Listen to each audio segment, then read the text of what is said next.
اللهم صل وسلم وبارك على سيدنا محمد وعلى اله وصحبه اجمعين. ازيكم يا جماعه؟ من ايه؟ يا رب تكونوا بخير.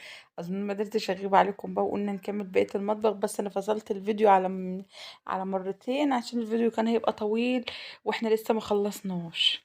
فيلا بقى كده، نزلت الحمل اهو، نزلت الحاجه اهيت، وهبدا اجيب اللي عليها بقى واغسل كله وراه وقدامه وجنبه وتحته، هنظبط التظابيط. التظ اه التظابيط. ايوه هو ده. المهم بقى ايه يا اختي، بدأت اغسل بقى الحامل الاول كده، لو في عليه اي دهون اي حاجة. كبيت شوية ما كده، نزلت مكانه. ايه رأيكم في عباية الشيخة شمال اللي أنا لابساها دي؟ حلوة صح؟ اسهل. المهم خلاص غسلت الحامل، حطيتها وابدأ ارص بقى على الحاجة اهوت. ده كده برطمان ملح، بس ايه انا هفلاه قوي فمش هيخش فيه مية. البرطمانات الصغيرة دي كمان، حاجة اللي هتترص هنا ارصها. دي البتاع بتاع الخل اهيت. طقم التوابل جنب بعضه كده. الزرعة دي كنت حاطاها فوق، رجعت حطيتها تحتين. ده كمان هغسله واحطه تحت جنبهم كده. الزرعة دي هغسلها واحطها فوق. بس كده بس كده بس كده.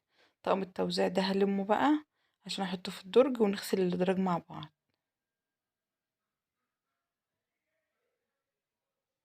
اهو نزلت بقى ممسحة اي مية زيادة كده. بس كده رجعت بقى الصفاية بتاعت المعالق مكانها. هنزل اي مية او اي حاجة.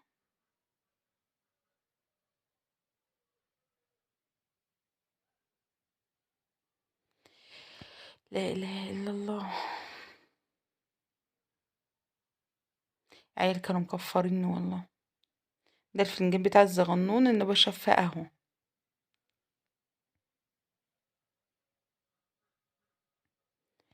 هنا بقى هنخش على الادراج بقى. انا خلصت الرخامه والحاجه اللي عليها.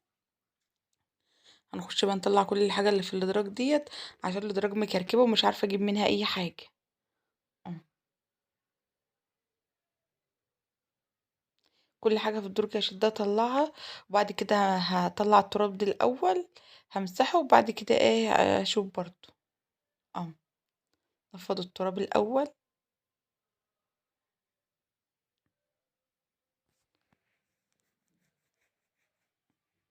يلا بقى قومي الشجعي كده، واكتبي لكم انت بتتابعيني منين، وقومي لو عندك حاجه اعمليها، يلا ما تكسليش.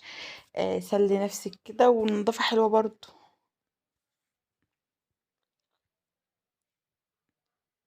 زي ما انتوا شايفين كده بقى، مسحت خلاص كده، بجيب في الفوطة بقى اللي انا مسحته اه.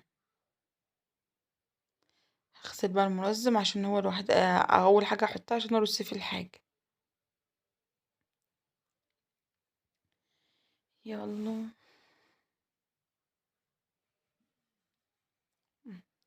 بدأت بقى اغسله. واساسا كان نضيف، ما كانش فيه الا حاجات بسيطة. فانا قلت برضك تعالى اغسله حلو، يبقى النضافة حلوة برضه.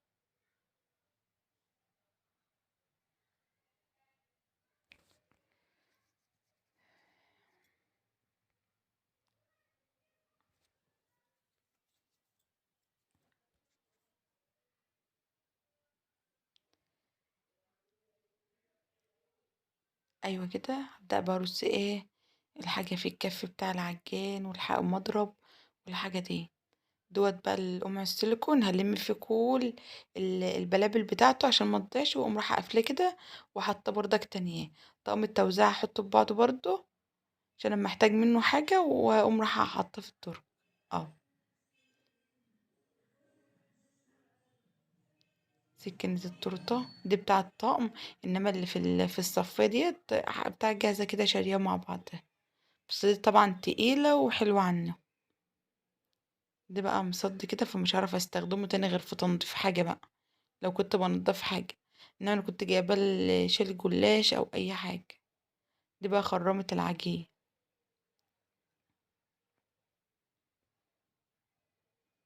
بتاع الوش ده بتاع مفرمة اللحمة، حطيته في الكيس تاني وعينته برضه. دي برية الخضار، لو عايزة تقشري خيار او جزر او اي حاجة. الميزان برضك همسكه امسحه كده. اه.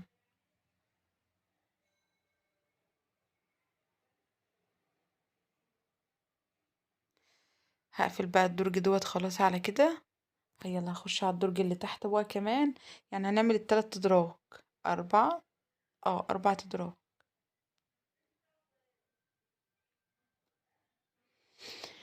يا الله. اه. افتح بقى الدرج التاني. برضو في حاجات، برضو القطاعات وكل حاجة فيه هطلعها برا برضو.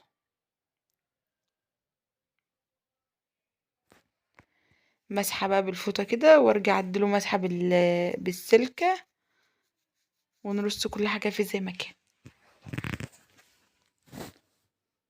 والله يا جماعة انا بسجل الفيديو الكهرباء قطع، والله زيت الموضوع الكهرباء ده اصلا. مش عارفة هو مطول لحد امتى يعني.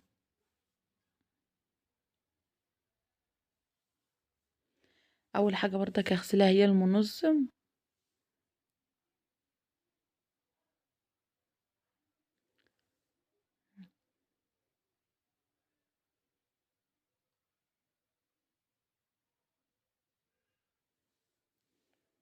هبدأ بقى اغسل برضك اي حاجة فيها وارصها فيه برضو.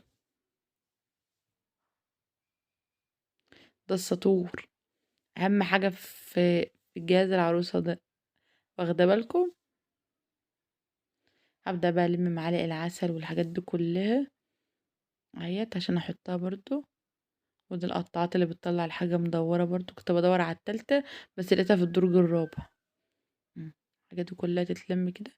ودي مناقيش الكحك وختمة الكحك والسلك بتاع الفرشة دي كانت بايظة، فاخدتها رميتها. كانت ساحت من البوتاجاز. شوك بقى ومعلقة هحطها في قلب الصفاية بتاع المعالق. أم.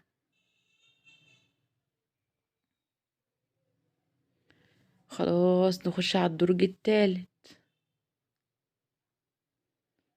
الجلافزات اللي هي البلاستيك ديت بهدلت الدرج. العيال فتحها كلها طلعها من قلب الكيس، بهدلت الدرج خالص. جيت احطها في الكيس بتاعها، الكيس اتقطع، ركنتها دلوقتي قلت اما ابقى اشوف لها كيس بقى.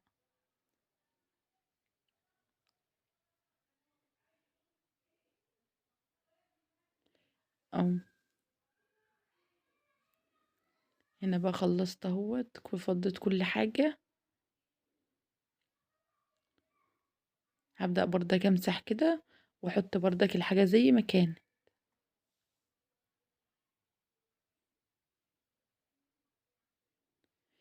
يا الله.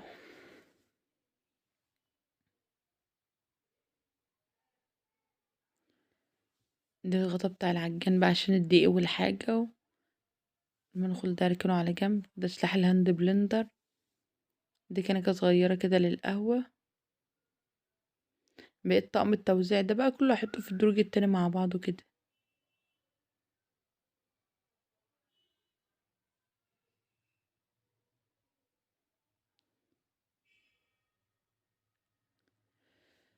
خلاويص اغسل برضك كنكة القهوة الصغيرة ديت. أمم. وحطيت الميزان. غمضوا عينكم بقى وفتحت لان بوريكم الدرج.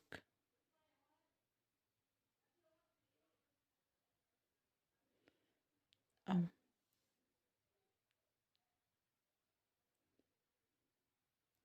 كده بقى وانا بمسح كده لقيت لسه في درج انا ما عملتهوش.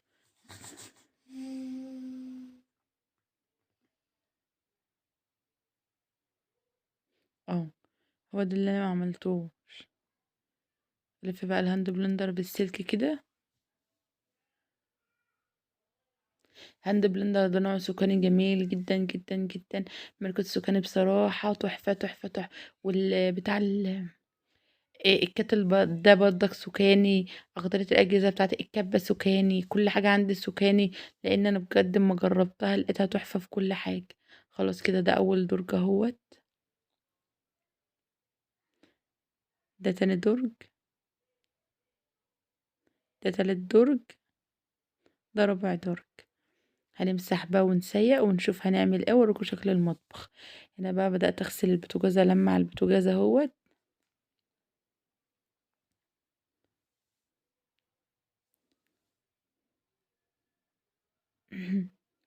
ايوه كده دعكة محترمة.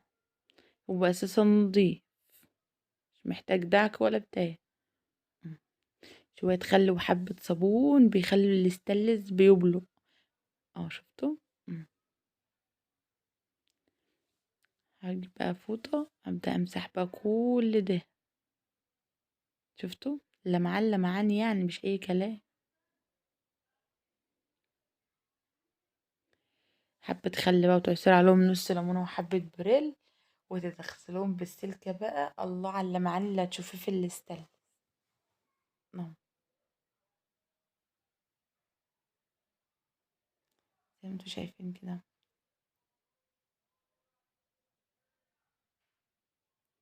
الله على الجمال. اهو خلاص كده فينش بقى. ده شكل المطبخ اهوت. المواعين سبتها تتصفى. ده شكل المطبخ بلاط وبوتاجاز وأرضية وكله كله كله كله كده. الفيديو بتاعنا يكون خلص. اشوفكم على خير في فيديو جديد. سلام.